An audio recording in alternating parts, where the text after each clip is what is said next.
ये नियमितीकरण है प्रमुख हमारा। दूसरा है जॉब सिक्योरिटी को लेकर के कर्मचारियों को कुछ कर्मचारियों को दी है रिटर्न में कि कोई भी नया पद निकलेगा तो आपके पोस्ट को पद को प्रभावित नहीं किया जाएगा। 12,500 करीब है मैम यहाँ पर संख्या। इसमें बहुत सारे जिलों में ना जो प्रिंसिपल हैं वो ये बोल रहे हैं कि अप्रैल से ना आपको आना बंद करना पड़ेगा। मौखिक तौर पे रोज ये बोल के ना मानसिक तौर पे उत्पीड़न किया जा रहा है।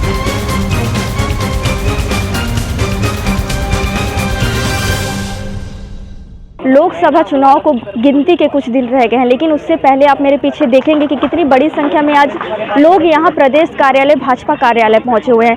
सबकी अलग अलग मांगे हैं, सब अपनी मांगों को लेकर यहाँ पहुँचे हुए हैं। आपको बता दूँ, ये जो मेरे पीछे आप लोग देख रहे हैं ये सारे आत्मानंद स्कूल के टीचर्स हैं। इनको अपने जॉब की सुरक्षा गारंटी चाहिए, क्योंकि इनका कहना है कि ऐसी कई खबरें इनके पास पहुँचती है जिसमें कहा जाता है कि इनको जॉब से निकाल दिया जाएगा, लेकिन इस जॉब की सुरक्षा गारंटी क्या है इनको चाहिए। इनसे कुछ बातचीत करते हैं और जानते हैं क्या मामला है। और आज इनकी मुलाकात हुई है प्रदेश अध्यक्ष से। क्या कुछ मामला था, क्या कुछ मुलाकात के दौरान हुआ, चलिए जानते हैं। भैया अपना नाम बताएं। विकास तिवारी, प्रदेश अध्यक्ष स्वामी आत्मानंद संघ। आज आप लोग प्रदेश अध्यक्ष किरण सिंह देव से मिलने आए थे, क्या कुछ हुआ है? इनसे तो मुलाकात नहीं हो पाया, लेकिन एग्जीक्यूटिव मेंबर संजय श्रीवास्तव जी से मुलाकात हुआ है। उन्होंने आश्वासन दिया है कि हमको लेकर के भी शासन बहुत ही जल्द सकारात्मक पहल करेगी। क्या कुछ मामला था आत्मानंद के टीचर्स का? अभी मैम कई स्कूलों में इस तरह से प्रिंसिपल के द्वारा बोला जा रहा है कि स्थिरता नहीं रहेगी हमारे रोजगार को लेकर के भविष्य में, तो इससे हमारे बहुत से जो साथीगण हैं वो थोड़े से चिंतित हैं। तो हम शासन के पास इसीलिए आए थे कि अभी प्रमुख रूप से हमें जॉब सिक्योरिटी मिल जाए। और इसमें मैं एक बात और कहना चाहूँगा कि अगर शासन भविष्य में हमारे लिए सकारात्मक पहल करती है तो शासन के ऊपर वित्त में ज़्यादा बोझ नहीं आएगा। हमारा जो पे स्केल है ना वो इक्वल है, पे ग्रेड, तो हमको बस टीएडी इस तरह की चीज़ों की अलाउंस ही लगेगी। दूसरे किसी भी संविदा कर्मचारी की जो सैलरी है वो इक्वल नहीं है, हमारी इक्विवेलेंट नहीं है। तो शासन इस तरफ थोड़ा सा ध्यान दे, हमें रेगुलर करने में ज़्यादा वित्त का बोझ नहीं आएगा। अभी कितनी सूत्री मांगों को लेकर आप यहाँ आए? मैम तीन। क्या मांगे थी? मैम प्रमुख तो हमारा है जॉब सिक्योरिटी। जी, जॉब सिक्योरिटी है, नियमितीकरण है प्रमुख हमारा। दूसरा है जॉब सिक्योरिटी को लेकर के कि जिस तरह शासन दूसरे कर्मचारियों को कुछ कर्मचारियों को दी है रिटर्न में कि कोई भी नया पद निकलेगा तो आपके पोस्ट को पद को प्रभावित नहीं किया जाएगा। हमारा भी शासन से यही मांग है कि हमें भी इस तरह से कुछ शासन रिटर्न में दे दे जॉब सिक्योरिटी को लेकर के। क्या नाम है दीदी आपका? जी, मेरा नाम नैरिति कदम है। प्रदेश में लगभग आत्मानंद टीचर्स की कितनी संख्या होगी? 12,500 करीब है मैम यहाँ पर संख्या।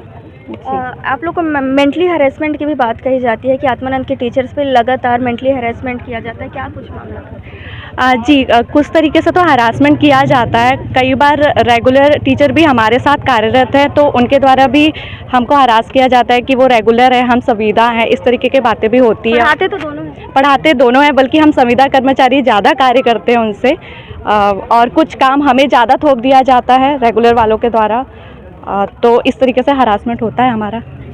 और क्या कुछ भैया, इससे पहले भी लगातार आप लोग यहाँ अपनी मांगों को लेकर आ रहे हैं, लगातार आश्वासन ही दिया जा रहा है, आगे क्या कुछ?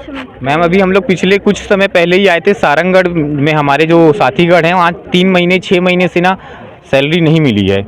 अब मैं शासन के सामने ये बात रखना चाहूँगा कि अगर 6 महीने 3 महीने से तनख्वाह नहीं मिल रही है, हम अपना घर छोड़ के दूसरे जिला में बच्चों का भविष्य बनाने के लिए गए हैं। अगर हम मानसिक रूप से स्थिर नहीं रहेंगे या स्वस्थ नहीं रहेंगे तो हम अपने कार्य को कैसे अच्छे से कर पाएंगे। हमको हर महीने किराया देना रहता है, अगर हम अपना घर छोड़ के दूसरी जगह कार्यरत हैं तब किराना, राशन पानी ये सब हमको लेना रहता है। अगर 1 महीने का भी तनख्वाह शासन रोक देती है या किसी भी कारणवश रुक जाता है तो उस कर्मचारी का घर परिवार का पूरा बजट बिगड़ जाता है। शासन इस पे बहुत ध्यान दे, ये मेरा निवेदन है। क्या नाम है भैया? मेरा नाम नीरज साहू है। किस तरीके की समस्याओं का सामना आपको करना?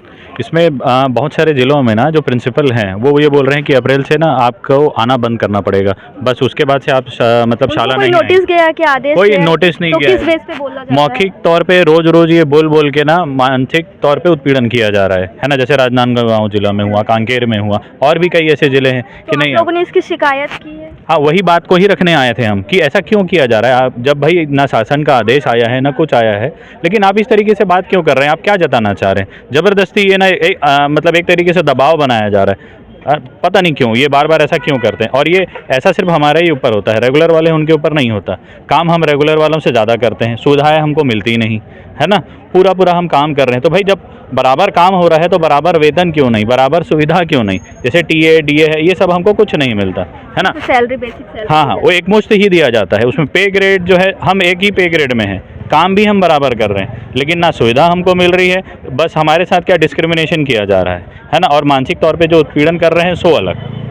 क्या नाम है भैया आपका? मेरा नाम रौनक अग्रवाल है। कहाँ आप कार्यरत हैं? मैं नयापारा महासमुंद में हूँ। आपके विभाग में भी आप जहाँ कार्यरत है वहाँ भी आपको ऐसा उत्पीड़न किया जाता है? नहीं, वहाँ उत्पीड़न जैसा तो कुछ नहीं है, लेकिन जैसे हम बाकी सब जिलों में सुनते हैं कि कहीं सैलरी नहीं मिल रही है, कहीं ये बोला जा रहा है कि 31 मार्च के बाद नहीं आना है या 30 अप्रैल के बाद नहीं आना है, तो हम सब साथी एक दूसरे के लिए यहाँ आप लोगों इकट्ठा ने हुए उनसे कहा कि आप लोग किस बेस पे आप जो आदेश हमको सुना रहे हैं, या फिर आदेश आप किस बेस पे दिया जा रहा है हमको? आदेश का प्रिंसिपल जिन जिलों में, जिन स्कूलों में ये हो रहा है, उनके पास भी कोई रिटर्न ऑर्डर नहीं है। हाँ। वो मौखिक तौर पे उनके साथ हो रहा है, और वो मौखिक तौर पे बार बार टीचर्स को ये कंप्लेंट करके ये मानसिक रूप से उनको प्रताड़ित कर रहे हैं कि आपको 31 मार्च के बाद नहीं आना है या 30 अप्रैल के बाद नहीं आना है। तो जब टीचर ही मेंटली स्टेबल नहीं रहेगा या स्ट्रेस में रहेगा, तो वो बच्चों को कैसे? विधानसभा सत्र के दौरान भी भैया आत्मानंद के स्कूलों के टीचर्स का मुद्दा उठा था। हाँ, उसको लेके भी हमें कोई,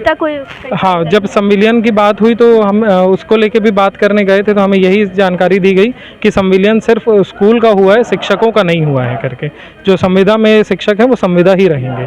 तो आगे की क्या रणनीति रहेगी भैया? जैसे जिस तरीके से आप लोग बता रहे हैं कि आप लोग के ऊपर लगातार उत्पीड़न किया जा रहा है, मानसिक उत्पीड़न किया जा रहा है, तो आगे क्या रणनीति है? मैम, आज का जो मुख्य रूप से जो मीटिंग है वो जो है हमने, या फिर जो प्रदेश अध्यक्ष जी को ज्ञापन देने के लिए आए थे, उसका मेन मुद्दा जो है या मेन उद्देश्य कहे तो आपके माध्यम से मैं बताना चाहूँगा कि जो मोदी की गारंटी में 100 दिन के अंदर में एक नियमित जो कमेटी बनाने की बात की गई थी, और वो कमेटी क्या करेगी, 100 दिन के अंदर में एक प्रस्ताव जो है तैयार करेगी, और उसके माध्यम से जो है हमारे नियमितीकरण के लिए क्या आगे रास्ता खुल सकता है, क्या पहल हो सकती है, शासन के द्वारा किस तरह की योजनाएं बनेगी जिससे इन अनियमित कर्मचारियों को जो है नियमित किया जा सके। इसके ऊपर मुख्य बात करने की बात की गई थी, जो कि आज 90 दिवस पूरा हो गया है और आज किसी भी तरह की जो है इस कमेटी का कोई रूपरेखा हमको देखने को नहीं मिल रहा है। तो हम इन्हीं जो समस्या उसको लेकर के आज आप लोग मुलाकात के लिए आए थे, तो आश्वासन दिया गया जी, तो मोदी जी के गारंटी के माध्यम से हम जो है शासन को और पार्टी को जो है निवेदन करना चाह रहे थे, और निवेदन किए हमने कि भाई जो ये मोदी की गारंटी का विचार रखा गया था, उसी के विचार के अंतर्गत हमको आश्वस्त करिए कि हमारे बारे में जो है शासन और जो पार्टी के माध्यम से जो एजेंडा तैयार किया गया था उसमें बातें जो है